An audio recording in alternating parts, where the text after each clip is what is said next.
Hello, hello. Have you ever wondered if you missed your moment or felt embarrassed for still just wanting a thing? Or maybe you just gave in and said, it's never gonna happen for me. Yeah, well, this episode of Brain Glitter is about staying in it, staying curious, staying kind, staying available to the possibility just long enough for life to surprise you. Actor Jeff Hiller shares with us what happens when you just keep that dang door open.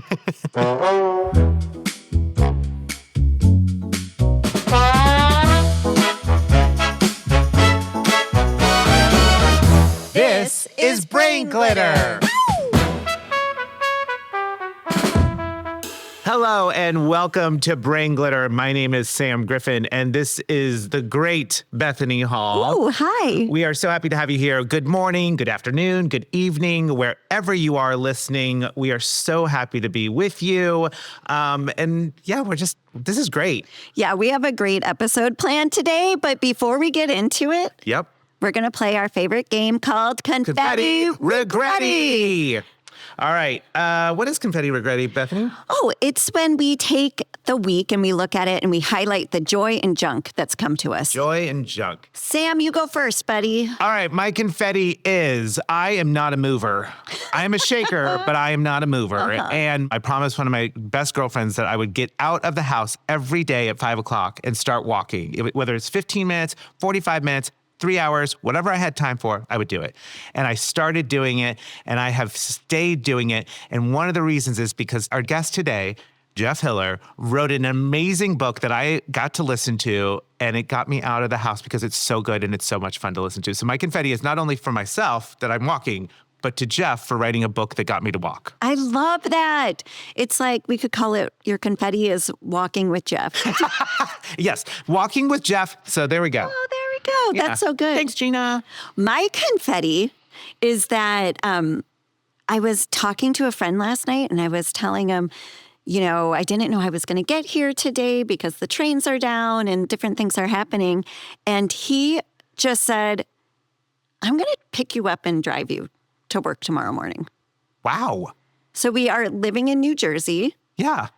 Long drive. That's not like a 10-minute drive. It's not a 10-minute drive. He showed up at my house at 7 a.m. this morning and just drove me right here to Caveat for the recording. Amazing. I mean, what do you do for a friend? What's your return? I don't know. I mean, that's the question. But it was so, I wasn't looking for a solution, and he just put this solution in my lap, and it really improved my whole day. Oh, I love that. That's great. Yes. Regretties? Oh, I have a minor regretty. Maybe I've had a perfect week.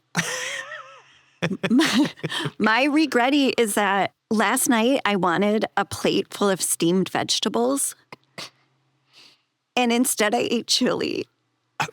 I think that is a confetti, my dear. Like that's okay.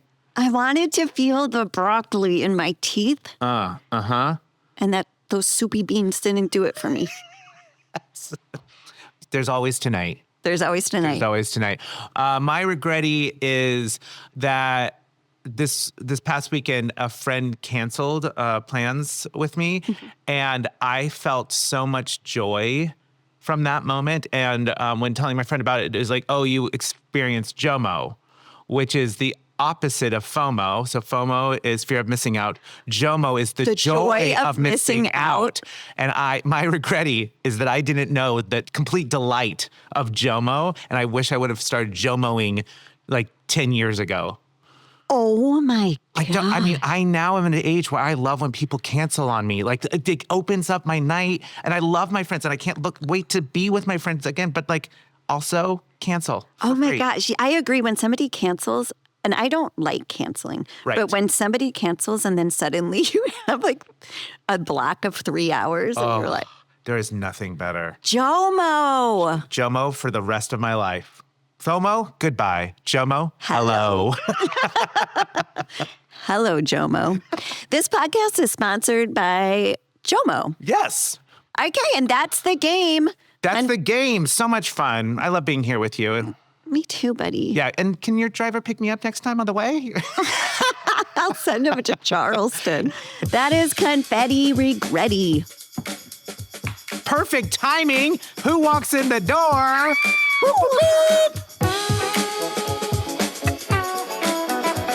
All right. Jeff Hiller is an Emmy Award-winning actor, improviser, and comedian best known for his role as Joel in Somebody Somewhere. His memoir is called Actress of a Certain Age, My 20-Year Trail to Overnight Success. And he recently guest starred on Pluribus, and people really seem to like that. People do seem to like it. So please welcome the amazing Jeff Hiller to Brain Glitter. Thank you. I feel so shiny and brainy. Wow. And that's what we're going for. Oh, good. I'm just going to say something really quick to get it out of the way here. Jeff, I think Sam might be your biggest fan. Really? Why? Why do you think that? We've had other guests. I'm blushing. He's been texting me nonstop about like, maybe we should do this with Jeff and maybe we should do this and his book and his, you know. Jeff, I am a big fan. So I'm trying to play it cool here. And I am not, and I know, thank you, Bethany, because I am nervous. I think you are amazing. And I also think we kind of look alike. And so I saw you. You have better hair. You've got better lips. I think you have good lips. No, you got the full upper. Like, you've got the whole thing. I have great lips too. Yeah, you too. This is about No, Jeff. they're not. They're just there. You've got a good head. You do have a good head. What? Yeah. What does that mean? Well, as somebody, we have big heads. Yeah. And you've got the perfect proportioned head. Yeah. You also have way better hair than me. Thank you so much. I'm think- going to look in the mirror and be like, nice head. Yeah. It's good. And I read your book. Oh, I thank listened you. to it. Because you wrote this book, I now don't have to write mine. I was born in Texas to a Lutheran family. When I came out, my family went to the pastor. I worked at TGI Fridays instead of Olive Garden. I related to it and laughed out loud. And it was just, it's such an amazing book. And Thank you. No, You know what's so funny, though, is since writing the book, a lot of times people will come up to me and be like, oh, my God, my life is just like you, too. And I think that part of me is like, oh, God, when I was writing the book, I was like, ugh, this isn't interesting or unique or unusual. Why am I writing this? But I think that this is why I love memoir so much, is because you do see the similarities with other people. And like, I saw similarities with Brooke Shields. My life couldn't be more dissimilar from Brooke Shields. But I was like, me and Brooke, we would be besties because you just, there is this joint humanity, right? Where you do actually see similarities. And I do think that, especially as a gay guy who I was born in 1980, so, similar age, and to see another story that's similar to mine actually kind of, for me, validates what I went through in some ways, and that it felt so similar. At the time, I felt alone, and it's nice to see like there was somebody else out there probably just like me. I know. I always do that too. Like, oh, I wish we had gone to school together. Like I read Truman Capote's biography, and I was like, oh, I wish I had gone to school with Truman Capote. I'd have been his friend. I mean, that's crazy. He probably would have been such a bitch. Should we get into it now? Yeah, let's do it. You do a lot of research, huh? We do, baby. Yep. All right, now, guys, we are going to play a game. Okay. We're going to play something called Spill the Glitter. Okay. And we just ask you speed round, just a bunch of questions, and you answer off the cuff. You want me to go Off first? the cuff, as opposed to all of my research answers that I'll give later. We know that you've drafted responses, but I've been up all night preparing for brain glitter. Don't tell anybody. You stay high. All right, ready? Jeff. Yeah. My secret obsession is... New York Times spelling bee. I do it every morning. did you do it this morning? I did. That's why I took too much time and I didn't eat breakfast. Who do you share it with? Your answers? Anybody, or you keep it No, to yourself? just for me. That's why it's secret. I will always say yes to. Like anything. I need to start learning to say no, actually. Great answer. All right. The older I get, the less I care about. Pretension. I have really discovered that authenticity is the way to go. Absolutely. Okay. The older I get, the more I care about. My health, my teeth. Last week of Invisalign, we all had to do it because none of us have the correct bite. It's not even about, I like my teeth. My teeth look good. But I was told that I either had to get Invisalign or I would have to get a gum graft later. And that does not sound fun. I know. And I've even started doing Pilates because I want to have a strong core so that I can stand up off the toilet when I'm old. I don't want to have somebody come in to take me off the toilet. It's interesting to be in that age. Like, I still feel good and fit and young, but I can also feel like if I don't actively eat my vegetables and like take my walks, like you see it, you see the other possibility. Like last night, I had 2 glasses of wine, and I used to have a lot more than 2 glasses of wine, and I am like, oh God, I shouldn't have done it. It was, anyway, yes, that helped. We are. I've stopped apologizing for Nothing. I apologize for everything. I apologize for apologizing. I apologize for saying that. My husband gave me a note yesterday that was like, you put a lot of question marks in your emails when you know the answer. And I'm like, but it's like my Midwestern way of being like, Yes. I just want to collaborate. It's asking with an apology. Yes. I absolutely do it too. Disgusting habit. And also too many exclamation points to make it seem happy and fun. Yes. Slammers. Slammers. I got in trouble at work for that. Too many slammers. Joy to you is? You mean like a specific thing? Yeah. What is joy?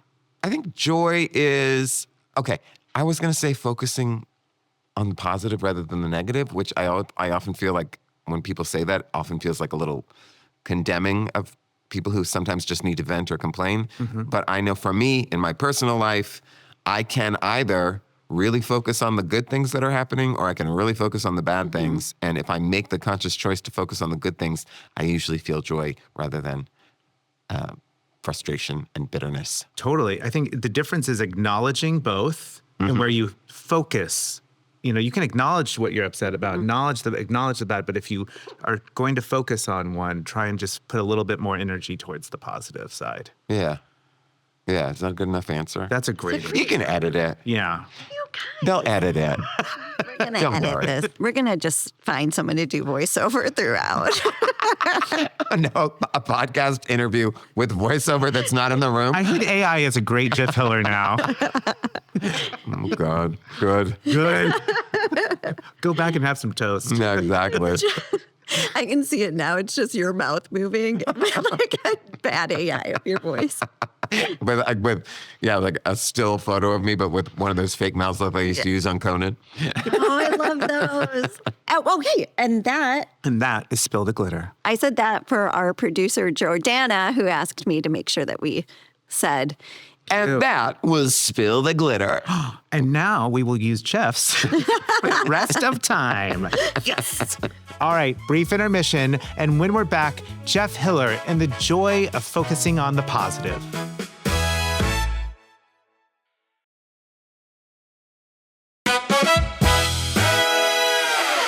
All right, Jeff, in your book, I'm going to read a little segment. The universe said, don't give up.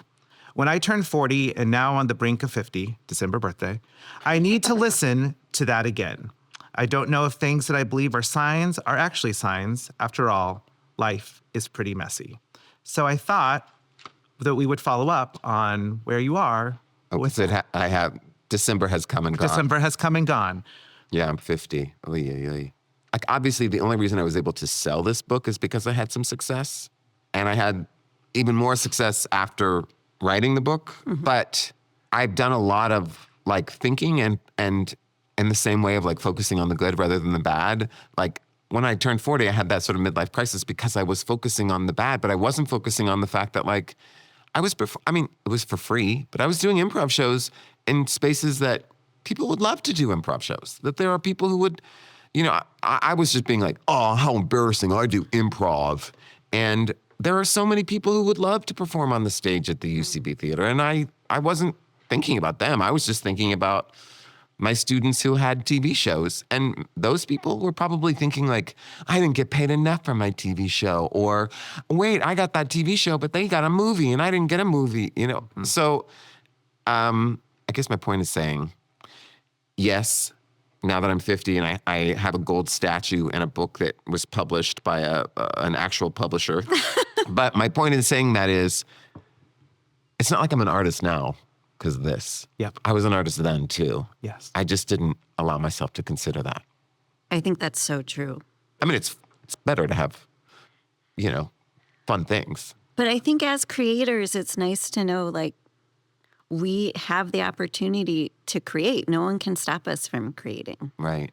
And if we get joy, and this is something Sam and I have talked a lot about with this podcast, the joy for us is that we get to put our heads together and say, who do we just need to learn from this week? And who do we want to, like, what do we want to put into the world? And how are we going to do it? Which is why, for us, this show is centered on joy and play and happiness, because it feels like joy went out of style in 2019. And I really miss it. And I think people started apologizing for being joyful in 2020 when everything was going down. Everybody would be like, yeah, no, I know people are dying. I know this. And, and it just became this thing you had to apologize. And then when you can't feel that joy, you're depleted. Yeah. You need it as a little gas. We need it. Okay. This is what I really, really am so excited Is that a power pose? Remember that? Whatever happened to that? People don't do it anymore. We're doing it now. That feels good. Oh, it kind of does feel good. Oh, I just popped. I did too. And you can get frozen shoulder. That's another reason you have to do Pilates. I did bro lattes during COVID. It was fantastic. Bro lattes. Just me and the neighborhood guys got together and did bro lattes together. It was so fun. I grew an inch from Pilates. Like, you don't need to grow anymore. Yeah, but But I do always feel very tall afterwards. I could use some Pilates. Put her on the rack. That's what I've been missing the whole time. There it is. The thing that I have been so eager to talk to you about is that, in my opinion, you have this incredibly generous and dazzling spirit in, like, public spaces. And I've seen you many times over the years just come into the room and you completely light up the room. And I feel... Really? Wow, that is not how I see it, but that's so nice. It's the truth. The light bulb doesn't see the light. Wow. Something. I just made it up. I just totally made that up. At first I was like, that's so deep. Wait a minute. That's just stupid. No, I feel like when you walk into a space, people take a sigh of relief. Like, it made me wonder, how do you mentally prepare for social interactions? I guess I don't really. Really? My husband, who's, a New York City Jewish person, he's like, he's worried about everything all the time. And he always just looks at me and he's like, you really are just an optimist, huh? And I think I am. I find that a little embarrassing too, because, like, everyone I know who's, like, really brilliant and really smart is on an SSRI, and I'm not. Like, I don't need one. And that was just like whatever. My chemistry, my biology makes it okay for me to listen to people and talk to people. But there are times when I remember I was in a solo show off Broadway, and they had, like, a opening night party. And I was the only member of the cast. It was just me. That's how solo shows work. Yeah, exactly. So, like, literally everyone at that party wanted to talk to me. Like, no one could take the pressure off of me. And so I was just talking for like 2.5 hours straight in the basement of the Soho Playhouse.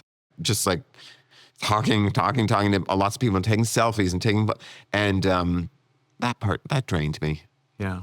But other than that, even at the Emmys, I didn't feel drained after. Wow. You got a big tank for it. I mean, I think I talked to my therapist about this. We all have different sizes tanks and what we can give and what we can take and how much it takes to fill it back up and how and all that kind of stuff. But and also, like, there are other tanks that are, like, not even like stalling. Yeah, exactly. Like the tank that could, like, fix something in my home. It doesn't exist. It needs to be fixed. Yeah, planning a party, like, not my, like, things with details, not a gift. Yeah. Bringing a smile to the room, that you can do. That I can do. Because when I see you walk into a space, it's like you see somebody, you make eye contact with them, like you hear what they have to say. You're like, Oh, well, that I think is also a little bit about growing up unliked and being a pariah and not wanting other people to feel that way. Well, I think that's a choice. I think you're right. You can go one of two ways with trauma, or one of many, many ways. And my way is to try and make people feel good. okay, this was my follow-up question, though, to the way you sorry. light up a room. Okay. I like that we're just taking that as fact. Yes, I do light up a room. You do. The light bulb can't see the light. Thank you, Chef. We're going to make that a thing. We see that. I want to know what's in it for you. What do you get out of that? What do you get out of tuning into somebody? Oh, I'm curious about other people. I find other people interesting. I mean, for the most part. Occasionally, sometimes you're like, oh boy, let's wrap it up. But I think growing up, I learned if you pay attention to someone and you're nice to them, they'll be nice to you back. And the cynical answer is, I probably want people to like me. And the less cynical answer is, yeah, I'm interested in people. I mean, you must think that too, or otherwise you wouldn't do a podcast, right? I love people. Yeah. I would say you light up a room too. I would say you focus on people and listen to them too. Do you not agree? I take that as a huge compliment. But I disagree. I often see myself as more of like the workhorse, like doing things behind the scenes. Oh, I disagree. You are a workhorse, but you are also, very good at bringing the joy into the situation. But that's interesting that maybe that's where you hold your ego or your self-esteem, is that I can get things done. Yeah. Whereas that's absolutely not where my self-esteem is. And in fact, I don't know that I can get things done. I just told you that I was like, all right, this isn't virtual. That means I have to spend time getting to the space. That's where my mind is. When we're talking about details, like, oh yeah, it takes time to move my body through space. I love the when we told you where it was. You're like, cool, that's like a few blocks from me. That's awesome. Was a gift. Huge relief. Yeah. Because, do I sound like someone who has been partying I cannot tell you how little I partied last night to have this voice of like Suzanne Plachette. It's okay, good. Suzanne Plachette. All of you are Googling now. Who the hell is Suzanne Plachette? I have no idea. She had a voice like this. It's a great voice. You are. She was also in The Bird, Suzanne Plachette, and she talked like this. Bob. Go ahead. I would like you to answer this next question in a different voice. Okay. We know that, it takes a lot of strength to keep hope and all that stuff alive. And the biggest thief of joy and hope is comparison. You kind of touched on this earlier when you were talking about, seeing other people and what they're doing. What do you think is there a way around that, or to silence that, or? You can just stop doing it. It was like so easily said and so difficult to do. And I still compare and despair. I mean, still, even though I'm 50 years old, I still am comparing my journey to somebody else's and oftentimes it's like, why are you comparing yourself to them? You're nothing alike. It doesn't make sense. So basically what I'm saying is do as I say, not as I do. But I will check myself. And I've trained myself enough now that I can get out of that loop and that spiral to be like, wait a minute, that's not true. That's a lie you're telling yourself. And sometimes I like to feel a little sad. When I get a disappointment, especially about career, not about like my personal life, when it's something silly about your career, I give myself 24 hours to stew and be sad and compare myself to. And then after 24 hours, I tell myself, no, we're not doing that anymore. And I put it away. I think that's great advice. Yeah, we indulge it. Yeah. Indulge it for a minute and then... Sometimes it's 48. Depends Depends on how big the job was. How much money we lost in Never 72. Once you get into 72, you're going into a lifetime. Yes, I agree. The counter to this is that, and I just saw you perform at Joe's Pub, and it was such an incredible show and really fun experience, but you also have the ability to keep dreams alive. Right. And we think that takes so much strength, right? Like, Yeah. and it's not just professional dreams. You keep personal dreams alive and doors open. Yeah. Where do you find the strength for that? Well, I feel like you all think I have a lot more secrets than I do, or like beautiful like keys to the universe. I think We count only on you. But that's the other thing. Like, I tried to sell a second book, and even though my first book did quite well, I haven't been able to sell it. And I can get into this mindset of like, why me, right? But I wrote this chapter about how like I've always wanted kids, and it feels like that ship has sailed. And I was telling myself like, well, that's it. You're 50. There's no kids now. I don't know why. It's always a round number that means something to me. And then I was like, wait a minute. You said you weren't going to be a professional actor because you turned 40 and you hadn't gotten on a TV show yet. And that was a bunch of doo-doo. So why are you going to eat this doo-doo now? So I think it's really just about taking that cognitive moment to be like, this is a lie you're telling yourself. Yeah.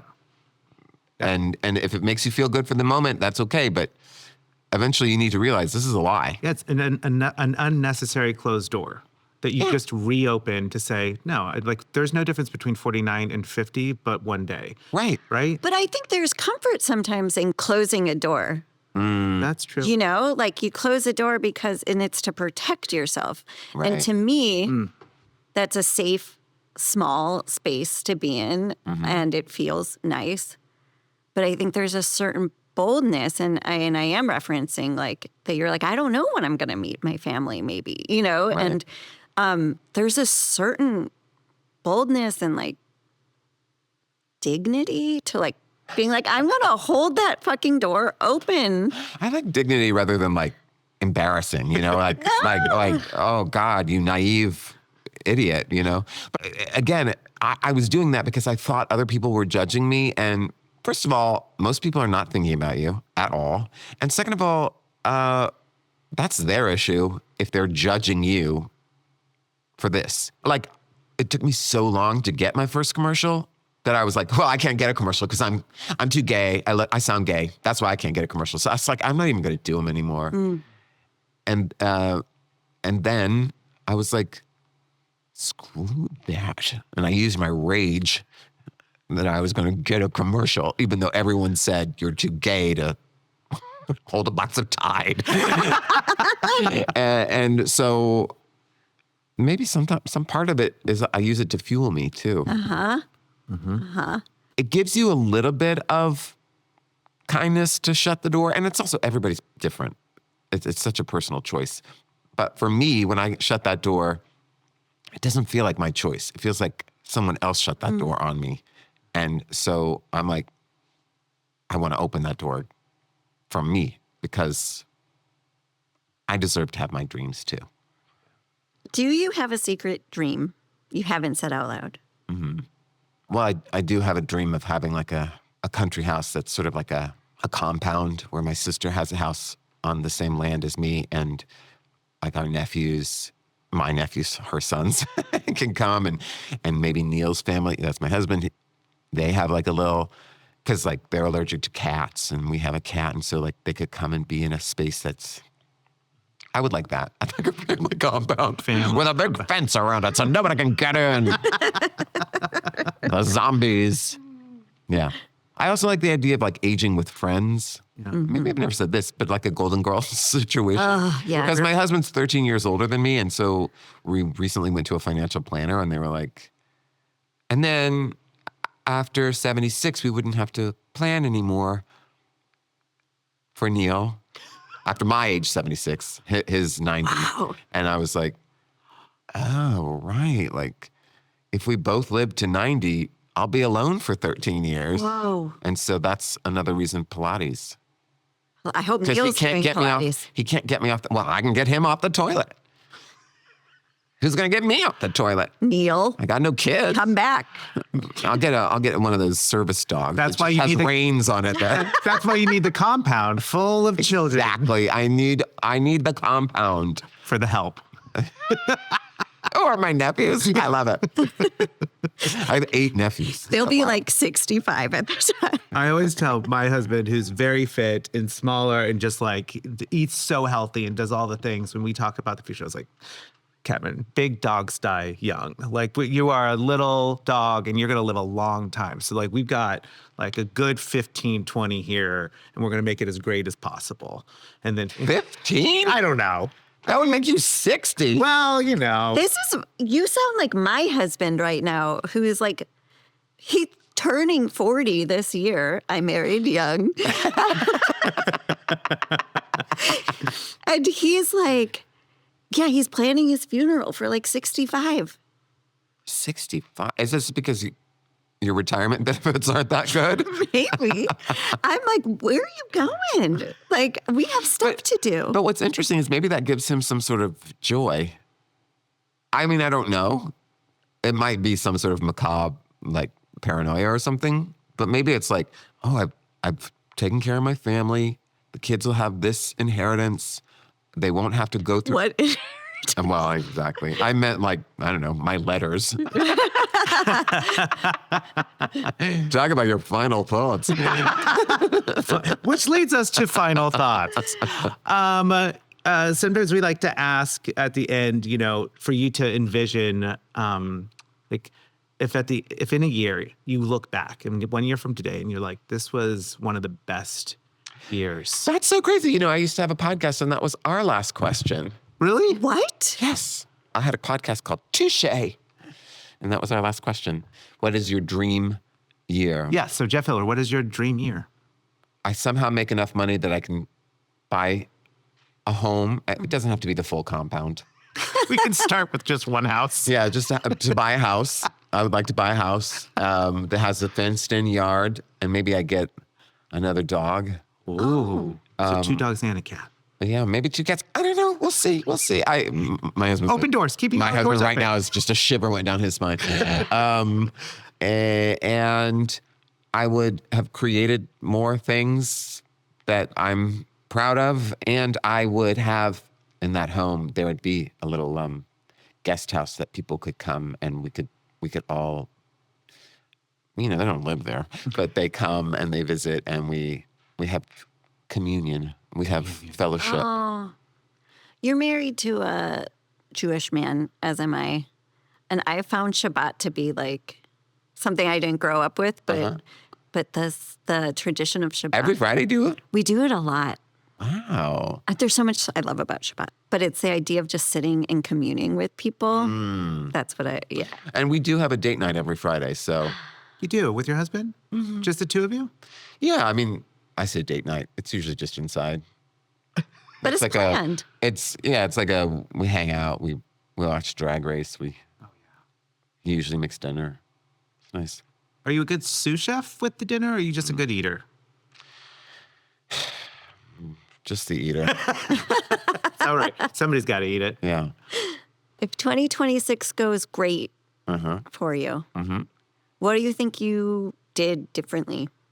Actively saying, I'm going to focus on the good things rather than the bad things. That's the only way to really be happy. I have this fear that when I say that, someone's going to be like, I have clinical depression. And that is not what I'm talking about. And I also get that like people are deep in grief. And so I'm just saying about me, only me. I need to actively focus on the good rather than the bad. And if you have issue with that, then that's not for you. Can you tell I had a fight about this once? No. So now it's like really, really on the surface of being like, well, I don't know. I appreciate that though. It's an applicable thing for those who can choose to apply it. Right. Yep. And both can exist. We can talk about the stuff that's not great, and we can also be very... Right. That's not to say you can't vent. Yeah. It's just to not wallow. Yeah. Jeff, it was a privilege and honor to have you here. Thank you so much for coming in. Thank you. This is great. Thank you. We'll go eat some toast. Yeah, let's get you some toast. Yeah, let's do it. You don't have to get it for me. I can get it for myself. We're going to get you toast. Toast? Thank you for being here, Jeff. Thank you for having me. Before we go, we'd like to end this episode by spreading the joy. So we asked our guests to give a quick toast to someone, living or dead, who made their life brighter, lighter, and more joyful. I guess the person I love laughing with the most is actually not gone. She's still alive. We still laugh together. It's my friend Katie, who lives in Denver, who I met when we were both living in a commune where we worked as full-time volunteers. And she was really the first person that showed me unconditional love. Like this one time we went on a trip to audition for Second City, and I wrote down the audition time incorrectly to audition for Torco, and she didn't get mad at me. Instead, she just laughed about it, that we showed up at 3:50 instead of 3:05. I mean, that's a good friend. And that's someone that you can laugh about literally anything with, including the psychic who told us that we needed to get married even though she's a lesbian and I'm a big ol' homo. I love her.